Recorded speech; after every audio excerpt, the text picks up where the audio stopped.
ঠাকুর শ্রী রামকৃষ্ণ কলকাতায় আজ শুভাগমন করিয়াছেন।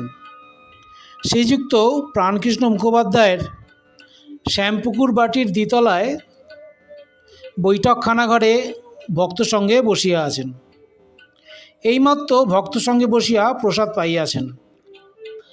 আজ 2রা এপ্রিল রবিবার, 1882 খ্রিস্টাব্দ, শুক্লা চতুর্দশী। এখন বেলা 1টা কি 2টা হইবে। কাপ্তেন ওই পাড়াতেই থাকেন। ঠাকুরের ইচ্ছা এ বাড়িতে বিশ্রামের পর কাপ্তেনের বাড়ি হইয়া তাহাকে দর্শন করিয়া কমল কুটির নামক বাড়িতে শ্রীযুক্ত কেশব সেনকে দর্শন করিতে যাইবেন। প্রাণকৃষ্ণের বৈঠকখানায় বসিয়া আছেন। রাম, মনমোহন, কেদার, সুরেন্দ্র, গিরীন্দ্র, রাখাল, বলরাম, মাস্টার প্রভৃতি ভক্তেরা উপস্থিত। পাড়ার বাবুরা ও অন্যান্য নিমন্ত্রিত ব্যক্তিরাও আছেন। ঠাকুর কি বলেন শুনিবার জন্য সকলেই উৎসুক হইয়া আছেন।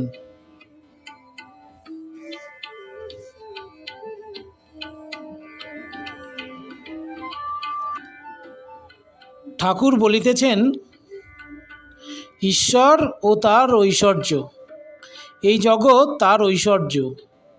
কিন্তু ঐশ্বর্য দেখেই সকলে ভুলে যায়। যার ঐশ্বর্য তাকে খোঁজে না। কামিনী কাঞ্চন ভোগ করতে সকলে যায়, কিন্তু দুঃখ অশান্তি বেশি। সংসার যেন বিশালাক্ষীর নৌকা দহে একবার পড়লে আর রক্ষা নাই। শেকুল কাটার মতো এক সারে তো আরেকটি জড়ায়। গোলকধান্দা একবার ঢুকলে বেরোনো মুশকিল। মানুষ যেন ঝালসা পোড়া হয়ে যায়।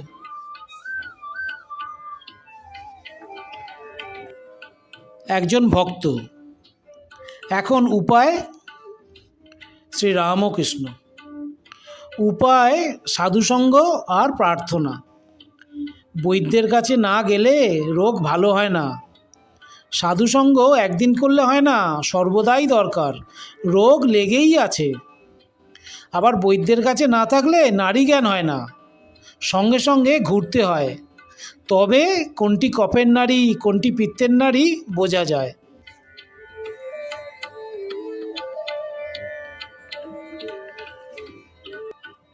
ভক্ত, সাধুসঙ্গে কি উপকার হয়?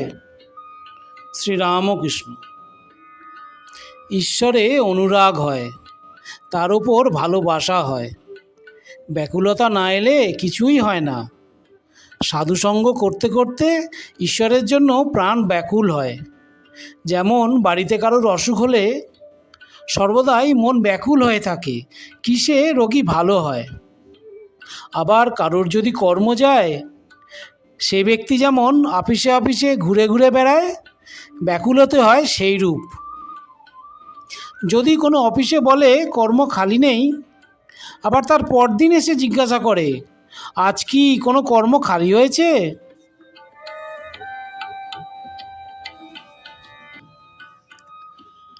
আরেকটি উপায় আছে, ব্যাকুল হয়ে প্রার্থনা।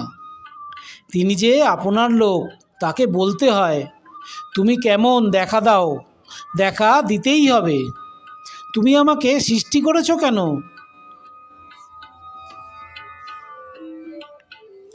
শিখরা বলেছিল ঈশ্বর দয়াময়।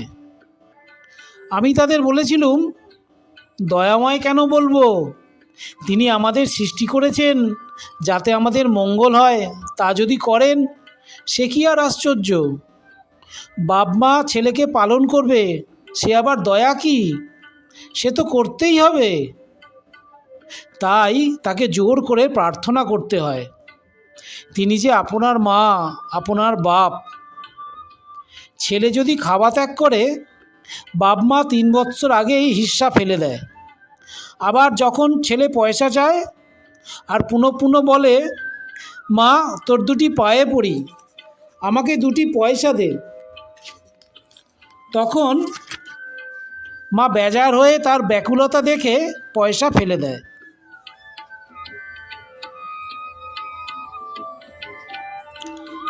সাধুসঙ্গ করলে আরেকটি উপকার হয়, সৎ সৎ বিচার। সৎ নিত্য পদার্থ অর্থাৎ ঈশ্বর, অসৎ অর্থাৎ অনিত্য। অসৎ পথে মন গেলেই বিচার করতে হয়। হাতি পরের কলাগাছ খেতে সুর বাড়ালে সেই সময় মাহুত ডাঙস মারে। প্রতিবেশী মহাশয়, পাপ বুদ্ধি কেন হয়? শ্রীরামকৃষ্ণ: তার জগতে সকল রকম আছে। সাধু লোকও তিনিই করেছেন, দুষ্টু লোকও তিনিই করেছেন। সদ্বুদ্ধি তিনিই দেন, অসদ্বুদ্ধিও তিনিই দেন। প্রতিবেশী: তবে পাপ করলে আমাদের কোনো দায়িত্ব নাই? শ্রীরামকৃষ্ণ: ঈশ্বরের নিয়ম যে পাপ করলে তার ফল পেতে হবে। লঙ্কা খেলে তার ঝাল লাগবে না? সেজবাবু বয়সকালে অনেক রকম করেছিল, তাই মৃত্যুর সময় নানা রকম অসুখ হলো। কম বয়সে এত টের পাওয়া যায় না। কালীবাড়িতে ভোগ রাখবার অনেক সুদূরী কাঠ আছে। ভিজে কাঠ প্রথমটা বেশ জ্বলে যায়, তখন ভেতরে যে জল আছে টের পাওয়া যায় না। কাঠটা পোড়া শেষ হলে যত জল পেছনে ঠেলে আসে ও ফ্যাচ ফ্যাচ করে উনুন নিভিয়ে দেয়। তাই কাম, ক্রোধ, লোভ এসব থেকে সাবধান হতে হয়। দেখো না, হনুমান ক্রোধ করে লঙ্কা দগ্ধ করেছিল। শেষে মনে পড়ল অশোক বনে সীতা আছেন, তখন ছটফট করতে লাগলো, পাছে সীতার কিছু হয়।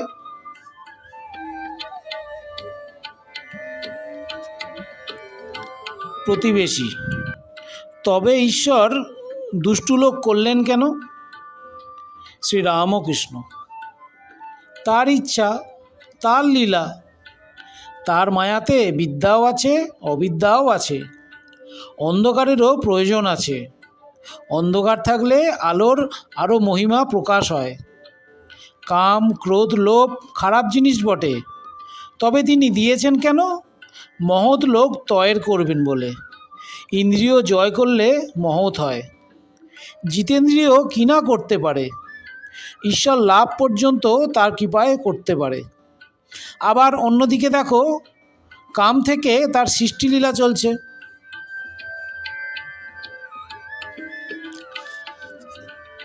দুষ্টু লোকেরও দরকার আছে। একটি তালুকের প্রজারা বড়ই দুর্দান্ত হয়েছিল, তখন গোলক চৌধুরীকে পাঠিয়ে দেওয়া হলো। তার নামে প্রজারা কাঁপতে লাগলো। এত কঠোর শাসন, সবই দরকার। সীতা বললেন, রাম, অযোধ্যায় সব অট্টালিকা হতো তো বেশ হতো। অনেক বাড়ি দেখছি ভাঙা পুরানো। রাম বললেন, সীতা, সব বাড়ি সুন্দর থাকলে মিস্ত্রিরা কী করবে? ঈশ্বর সব রকম করেছেন, ভালো গাছ, বিষ গাছ, আবার আগাছাও করেছেন। জানোয়ারদের ভিতর ভালো মন্দ সব আছে। বাঘ, সিংহ, সাপ সব আছে।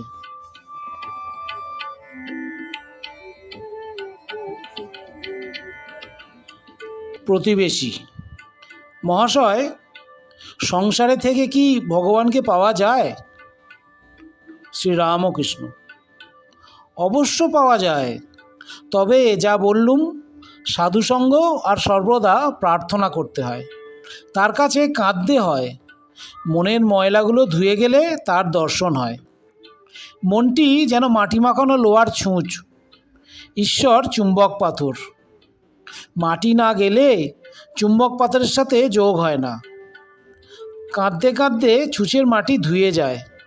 ছুঁচের মাটি অর্থাৎ কাম, ক্রোধ, লোভ, পাপ বুদ্ধি, বিষয় বুদ্ধি। মাটি ধুয়ে গেলেই ছুঁচকে চুম্বক পাথরে টেনে লবে, অর্থাৎ ঈশ্বর দর্শন হবে। চিত্তশুদ্ধি হলে তবে তাকে লাভ হয়। জ্বর হয়েছে, দেহেতে রস অনেক রয়েছে, তাতে কুইনাইনে কি কাজ হবে? সংসারে হবে না কেন? ওই সাধুসঙ্গ, কেঁদে কেঁদে প্রার্থনা। মাঝে মাঝে নির্জনে বাস। একটু বেড়া না দিলে ফুটপাতের চারা গাছ ছাগল গরুতে খেয়ে ফেলে।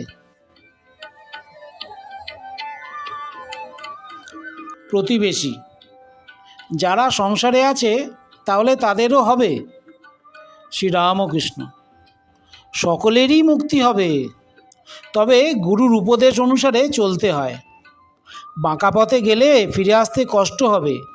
মুক্তি অনেক দেরিতে হয়, হয়তো এ জন্মেও হলো না, আবার হয়তো অনেক জন্মের পর হলো। জনকাদি সংসারেও কর্ম করেছিলেন, ঈশ্বরকে মাথায় রেখে কাজ করতেন।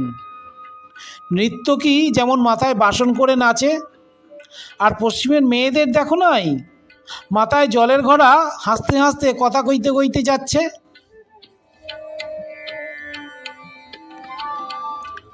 প্রতিবেশী, গুরুর উপদেশ বললেন, গুরু কেমন করে পাবো? শ্রীরামকৃষ্ণ, যে সে লোক গুরু হতে পারে না। বাহাদুরি কাঠ নিজেও ভেসে চলে যায়, অনেক জীবজন্তুও চড়ে যেতে পারে। হাবাতে কাঠের ওপর চললে কাঠও ডুবে যায়, যে চড়ে সেও ডুবে যায়। তাই ঈশ্বর যুগে যুগে লোকশিক্ষার জন্য নিজে গুরুরূপে অবতীর্ণ হন। সচ্চিদানন্দই গুরু। জ্ঞান কাকে বলে আর আমি কে? ঈশ্বরই কর্তা আর সব অকর্তা, এর নাম জ্ঞান। আমি অকর্তা, তার হাতের যন্ত্র। তাই আমি বলি, মা তুমি যন্ত্রী, আমি যন্ত্র। তুমি ঘরণী, আমি ঘর। আমি গাড়ি, তুমি ইঞ্জিনিয়ার। যেমন চালাও তেমনি চলি, যেমন করাও তেমনি করি, যেমন বলাও তেমনি বলি। না হাং না হাং, তু হু তু হু।